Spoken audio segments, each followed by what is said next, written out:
Hello everyone, ஒரு குட்டி story பார்ப்போமா? ஒரு ஆணும் ஒரு பெண்ணும் நேசித்து கொண்டிருந்தாங்க. அப்படி நேசித்து கொண்டிருக்கும் பொழுது அந்த ஆணுக்கு ஒரு ஆப்ரேஷன் நடக்கு. அந்த ஆப்ரேஷன் மூலியமா தான் அந்த ஆணுக்கு கண் பார்வையே கிடைக்கிறது. பார்வை வந்த உடனே அந்த ஆண் தனது அழகிய காதலியை பார்க்க வேண்டும் என்று சென்றான்.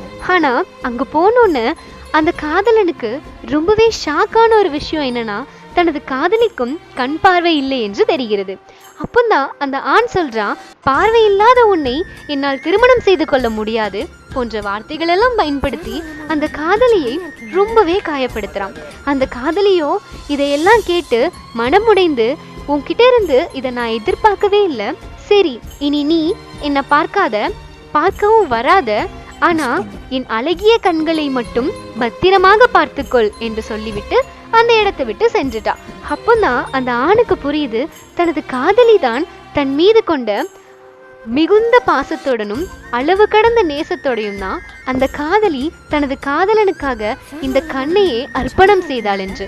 இது தெரிஞ்சதுமே அந்த காதலன் அந்த காதலியிடம் சென்று மனம் திருந்தி அவளுடைய பாசமான அன்பை பெற முயற்சி செய்தான்.